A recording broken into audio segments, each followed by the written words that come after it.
नमस्कार, आप देख रहे हैं न्यूज स्टूडियो उत्तराखंड और मैं हूं आपके साथ रिया कुमारी। खबरों की शुरुआत करते हैं, लेकिन एक नजर हेडलाइन पर। पेट्रोल डीजल के बाद अब सीएनजी के दाम भी बढ़े, 13 दिन में 9 रुपए की बढ़ोतरी। मां पूर्णगिनी दर्शन जा रहे श्रद्धालु की गाड़ी दुर्घटनाग्रस्त, 2 राहगीरों को टक्कर मारने के बाद पलटी मैक्स, 2 की मौत, 6 घायल। सरकारी कर्मचारियों शिक्षकों के तबादले को बदले नियम, 10 जुलाई तक होंगे ट्रांसफर शेड्यूल जारी। 3 जिलों में मिले 4 नए संक्रमित, 9 हुए ठीक, 164 सक्रिय मरीजों का चल रहा है इलाज। खबर विस्तार से। लालकुआं में रेलवे के लिए स्लीपर बनाने वाली फैक्ट्री में भीषण हादसा हो गया, जिसमें स्लीपर फैक्ट्री की एक विशालकाय चिमनी फैक्ट्री एक टिन शेड में भरभरा कर गिर पड़ी। घटना के समय कोई भी कर्मचारी मौके पर मौजूद नहीं था। अचानक हुई घटना से फैक्ट्री में हड़कंप मच गया। वहीं फैक्ट्री प्रबंधन मामले को छुपाने का पूरा प्रयास कर रहा था, लेकिन किसी ने वीडियो बनाकर वायरल कर दिया। जो सुबह लगभग 9 बजे के आसपास उनके टिन शेड के ऊपर गिरी है। गनीमत रही कि टिन शेड के अंदर उस समय कोई वर्कर नहीं था, कोई कर्मचारी मौजूद नहीं था। टिन शेड को नुकसान हुआ है, लेकिन फिलहाल गनीमत रही कि कोई जनहानि नहीं हुई है। चक्राता में एक मोटरसाइकिल गहरी खाई में गिरी, जिसमें पति पत्नी सवार थे। वहीं मोटरसाइकिल चालक की 500 मीटर गहरी खाई में गिरने से मृत्यु हो गई। वहीं उसकी पत्नी छिटक कर बाहर गिर गई, जिससे उसको मामूली चोट आई। महिला को ग्रामीणों ने एक निजी वाहन से अस्पताल भिजवाया। बताते चले कि परिजनों को कालसी थाना पुलिस के द्वारा सूचित कर दिया गया। वहीं मृतक के शव को पोस्टमार्टम के लिए मोर्चरी भेज दिया गया। मालदह में RWD इंटरलॉक सीमेंट टाइल्स वाली रोड का निर्माण करवा रहा है, जिसमें अनियमितताओं का अंबर नजर आ रहा है। इन अनियमितताओं का जनता जमकर विरोध कर रही है और रोड निर्माण कार्य रुकवाने की बात कर रही है। चिनाई करके इसमें पहले GSB प्लस G2 और G3 का काम हुआ है। अभी हमने खोद के कई जगह चेक भी कर लिया है, तो ऐसी कोई दिक्कत नहीं है कि जगह जगह हमने दोबारा इसमें चेक कर लिया। और वाटरिंग भी इसमें हमने उनको निर्देश दे दिए कि भाई आप जो वाटरिंग करके इसको जो है कंपैक्शन करवाओ। हरिद्वार में करंट लगने से एक युवक की दर्दनाक मौत होने से हड़कंप मच गया। आपको बता दें, 32 वर्षीय मृतक के मकान में काम चल रहा था। अपने मकान निर्माण की देखरेख के दौरान उसके मकान की छत के ऊपर से गुजर रही 11,000 वोल्ट की लाइन की चपेट में आने से करंट लगने पर इलाज के लिए एक निजी अस्पताल में ले जाया गया, जहां इलाज के दौरान मृतक घोषित कर दिया गया। अभी ये लाइन का मसला आ रहा है कि छत पे लाइन है, वो शिफ्ट होना था उसे, और उसके बारे में डिटेल लेकर के ही बात की जाएगी। मामला देखे बिजली विभाग की लापरवाही का मामला है। जो लाइन यूजलेस थी, जिसमें पिछले 7-8 साल से यूज नहीं हो रही थी यहाँ गांव के लिए, वो कई बार एप्लीकेशन दी जा चुकी है विभाग को, SDO को, सबके संज्ञान में था मामला और कोई कार्रवाई नहीं।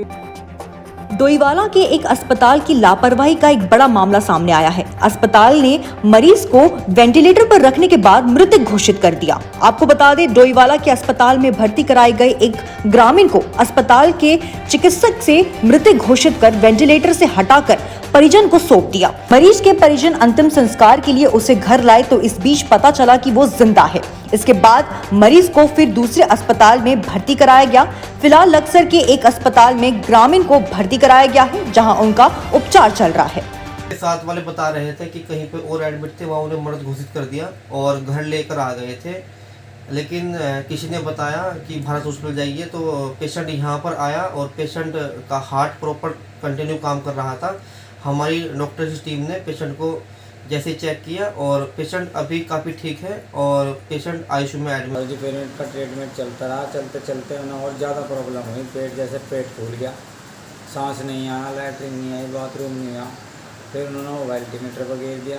वेंटिलेटर पर घेर कर उन्होंने उसकी फिर छुट्टी कर दी। इसमें कुछ नहीं रहा। आयुक्त कुमाऊं मंडल दीपक रावत ने NHAI, PMGSI, लोनवीए और NH के मंडल स्तरीय अधिकारियों के साथ सर्किट हाउस, काठ गोदाम में निर्माणाधीन सड़कों और पुलों की समीक्षा बैठक ली।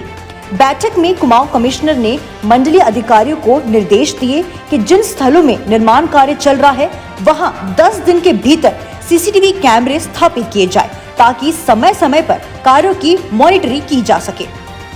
अभी कुमाऊं मंडल में जितनी भी रोड्स, चाहे वो PWD की हों, चाहे उसको NH बना रहा हो या फिर PMGSY की, जिसकी हम समीक्षा कर रहे हैं। चैत्र नवरात्रि को हिंदू धर्म में विशेष माना गया है। नवरात्रि में मां दुर्गा की विशेष उपासना का विधान है। मान्यता है कि नवरात्रि में मां की पूजा का जीवन में विशेष फल प्राप्त होता है। आज यानी 9 अप्रैल को नवरात्रि का 8वां दिन है। इसे महाअष्टमी भी कहा जाता है। नवरात्र में 8वें दिन मां के 8वें स्वरूप महागौरी की पूजा की जाती है। वहीं आज अष्टमी के मौके पर माता के दर्शन के लिए मंदिरों में भारी भीड़ देखने को मिल रही है। ऐसा होता है जैसे फर्स्ट दिन से हम शुरू करके आते रहते हैं, तो आज के दिन ये होता है महागौरी में जैसे पूजा सामग्री मतलब हम चाहे पंडित से कराएं अपने हाथ से कराएं, घर में पूरी विधि विधान से पूजा करते हैं। उसके बाद महागौरी का पूजन होता है। आज रात्रि में निशा पूजन होकर के शक्ति की उपासना की जाती है और जो भक्त लोग होते हैं जो शक्ति की उपासना करके मनोवांछित फल को प्राप्त करते हैं। उत्तर प्रदेश की योगी सरकार के तर्ज अब उत्तराखंड की धामी सरकार भी सरकारी भूमि पर अवैध रूप से अतिक्रमण करने वालों के खिलाफ अपना बुलडोजर चलाना शुरू कर दिया है। जो तालाबों पे अतिक्रमण है या जो सरकारी ज़मीनों पे अतिक्रमण है उसके खिलाफ अभियान प्रारंभ किया गया है और पहले इनका चिन्हीकरण किया गया था। चिन्हीकरण लगातार किया जा रहा है और उसी के क्रम में ग्राम दरऊ में तालाब की ज़मीन पे अतिक्रमण था जिसको ध्वस्त करते हुए उस पर कब्जा लिया गया। लक्सर में 3 मासूमों की ईंट भट्टे की खुदाई में बने गड्ढे में डूबकर मरने से मौत हो गई, जिससे हरिद्वार उप जिलाधिकारी पूर्ण सिंह राणा ने खेत मालिक के खिलाफ संबंधित धाराओं से मुकदमा दर्ज करने के आदेश जारी किए। खनन माफिया बेहद सक्रिय हैं। खनन माफिया प्रशासन की शव पर अवैध खनन करते हैं। कृषि योग्य भूमि हो या गंगा, सभी में प्रशासन की मिलीभगत के चलते खनन माफियों ने बेहद गहरे गड्ढे बना दिए हैं। सुल्तानपुर पुलिस प्रशासन कोई ध्यान नहीं दे रही है। शिकायतों के बाद भी कोई कार्रवाई नहीं की जा रही है।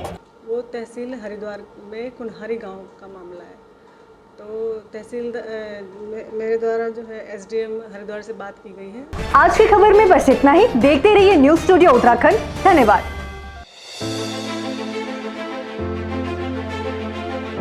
उत्तराखंड के मुद्दे रोजगार से कामगार तक, पर्यटन से पर्वतों तक, सत्ता के गलियारों से हर गांव की गलियों तक, कर्णधारों की कलम से आम आदमी के हितों तक। और भी होगा बहुत कुछ देवभूमि से जुड़ा, देवभूमि के बारे में, देवभूमि के वासियों के साथ, सिर्फ न्यूज़ स्टूडियो उत्तराखंड पर। खबर उत्तराखंड की।